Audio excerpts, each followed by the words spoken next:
ಇನ್ನು ದೆಹಲಿಯ ಅಬಕಾರಿ ಹಗರಣದಲ್ಲಿ ಆಪ್ಗೆ ಬಿಗ್ ರಿಲೀಫ್ ಸಿಕ್ಕಿದೆ. ಅರವಿಂದ್ ಕೇಜ್ರಿವಾಲ್ರನ್ನ ಏನು ರಾತ್ರೋರಾತ್ರಿ ಬಂಧನವನ್ನು ಮಾಡಲಾಗಿತ್ತು, ಇದೇ ವಿಚಾರವಾಗಿ ಅವರಿಗೆ ಇದೀಗ ಬಿಗ್ ರಿಲೀಫ್ ಸಿಕ್ಕಿದೆ ಅಂತ ಗೊತ್ತಾಗ್ತಾ ಇದೆ. ಅರವಿಂದ್ ಕೇಜ್ರಿವಾಲ್, ಮನೀಶ್ ಸಿಸೋಡಿಯಾ ಇವರಿಬ್ಬರನ್ನ ಕೂಡ ಈ ಕೇಸಿಂದ ಖುಲಾಸೆಯನ್ನ ಮಾಡಲಾಗಿದೆ.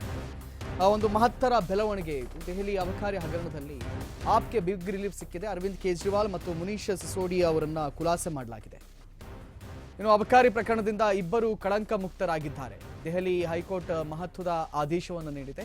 ಇದನ್ನು ಪ್ರಶ್ನೆ ಮಾಡಿ ಇನ್ನು ಸುಪ್ರೀಂ ಕೋರ್ಟ್ಗೆ ಹೋಗ್ತಾರೆ ಅನ್ನೋದನ್ನ ಇನ್ನಷ್ಟೇ ಕಾದು ನೋಡಬೇಕು. ಬಟ್ ವಾಟ್ಸ್ ಎವರ್ 156 ದಿನ ಜೈಲಿನಲ್ಲಿದ್ದಂತಹ ಕೇಜ್ರಿವಾಲ್ ಅಂತೂ ಇಂತೂ ಅವರಿಗೆ ಬಿಗ್ ರಿಲೀಫ್ ಸಿಕ್ಕಿದೆ. 530 ದಿನ ಜೈಲಿನಲ್ಲಿದ್ದಂತಹ ಮನೀಶ್ ಸಿಸೋಡಿಯಾಗೂ ಕೂಡ ಈಗ ರಿಲೀಫ್ ಸಿಕ್ಕಿದೆ. ತೀರ್ಪು ಹೊರಬರುತ್ತಿದ್ದಂತೆಯೇ ಕೇಜ್ರಿವಾಲ್ ಕಣ್ಣೀರು ಹಾಕಿದ್ದಾರಂತೆ.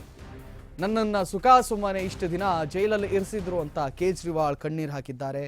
ಕೇಜ್ರಿವಾಲ್ ಅವರಿಗೆ ಮತ್ತು ಸಿಸೋಡಿಯಾ ಅವರಿಗೆ ಬಿಗ್ ರಿಲೀಫ್ ಸಿಕ್ಕಿದೆ.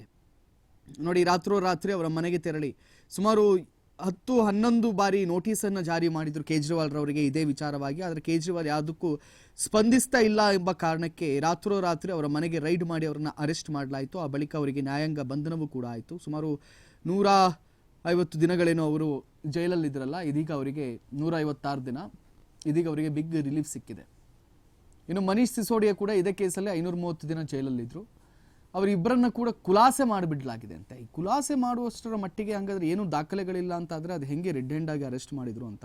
ಮೇ ಬಿ ಎಷ್ಟೇ ನೋಟಿಸ್ಗಳನ್ನು ಕಳಿಸಿದ್ರು ಕೂಡ ಕೇಜ್ರಿವಾಲ್ರವರು ಸ್ಪಂದನ ಮಾಡದೇ ಇದ್ದ ಕಾರಣಕ್ಕೆ ಅವ್ರನ್ನ ಅರೆಸ್ಟ್ ಮಾಡಿದ್ರು ಅನ್ನುವಂಥ ಪ್ರಶ್ನೆ. ಸೊ ಇದೀಗ ಕೇಜ್ರಿವಾಲ್ ಕಣ್ಣೀರು ಹಾಕಿದ್ದಾರಂತೆ.